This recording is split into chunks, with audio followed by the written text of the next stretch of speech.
This is a 2018 Can-Am X3 DS. I wanted to show you guys a mod I've done on the intake. So, in my opinion, there's two areas on the intake that I don't like. The first one is down here when you go through silt or heavy dust, it gets sucked in right here. In fact, if you've pulled the upper cover off and looked at the screen that protects the CVT intakes, you can see there's dust all over it. It just fills up with dust, especially if you're in a silt and going slow. So the first couple times I took this out in Nevada area, the amount of crap I got on my air filter the first time out was ridiculous, and I wasn't following anybody. So the other thing that a lot of people don't like, and I kind of agree with them, is this is one of the air intakes ports. So all the intake sound, to include some of the CVT sound, comes right into your ears. I mean, it is just right there at the back of your head. In fact, when you own these stock and you get on the gas, all you really hear is that sucking effect. You don't really hear the exhaust that much. So there's a kit out there that plugs this, and it puts a screen right here. It's like $124. And I was looking at that and I was like, nah, that doesn't make any sense, because one, this is where all the heat from the engine is. So if you're pulling any air from here, you're already increasing the intake temps. And two, you're just compounding the problem of it sucking up all the dust in the back here. It may fix some of the noise problem, but it really doesn't resolve the dust problem. And if you pull this out, I'm not going to pull it off right now, but there's another screen adapter in there, and it's about 4.5, 5 inches tall, and that's where the intake is for the engine. So all the air entering this box has to go down, up the side, and then down in that. So you've got 180-degree bend the air has to go through, and then at least two 90-degree bends. If you take the top of it, it's like a 90 up, a 90, and then a 90 down. So it's not the best airflow, in my opinion, for upper RPM. And you still don't fix the sound problem, because all you did is close that baffle off. On the side over here, it's a pretty good opening. For the passenger, definitely a lot more sound. So this is my third iteration of modifications. I bought the snorkel for the Jeeps mainly. Did a 4-inch, a lot of stuff. Did a 4-inch aluminum tube, and then did a 4-inch, I think that's a 45-degree bend.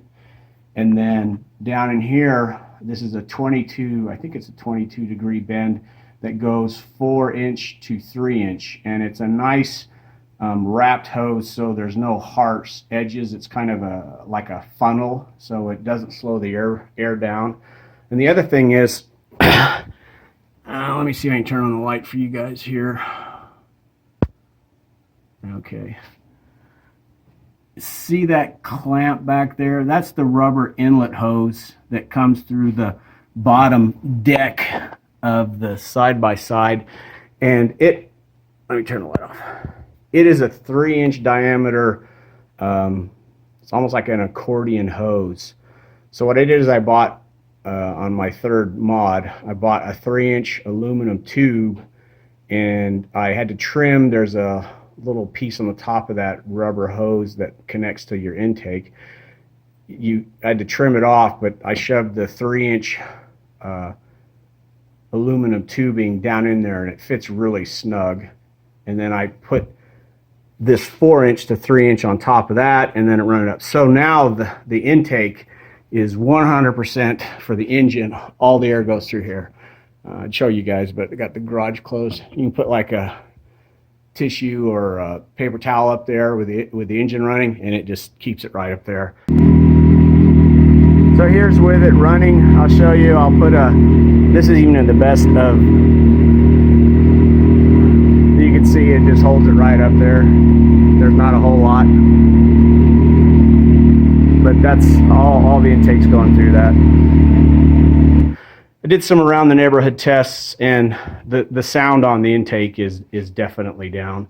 The other thing that's nice is on this roof line, you guys can see that I don't want to say it's a ram air effect, but if you come off throttle at speed, there's going to be air forced in there. So the first time you open up that throttle body again, there will be some pressure build up inside the intake track, which helps get that spool back up in the turbo. The X3s really don't have any problem with turbo lag, but this will definitely, if there was even the slightest, it'll be gone now at speed. The other thing is up there, the sound is above my head with the aluminum roof between me and it, so it's not a big deal.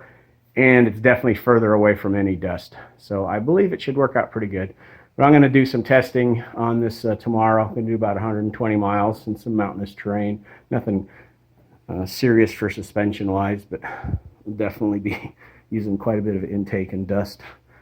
So if you guys got any questions on the mod, feel free to drop me a comment. And if you need more detailed stuff, sorry I'm not doing a detailed video on it yet. It's still a demo. Oh, and the last thing that I did is up here I built a plate, and then I put a piece of aluminum tubing in here and pop riveted it to this so it keeps structure so the plastic doesn't collapse.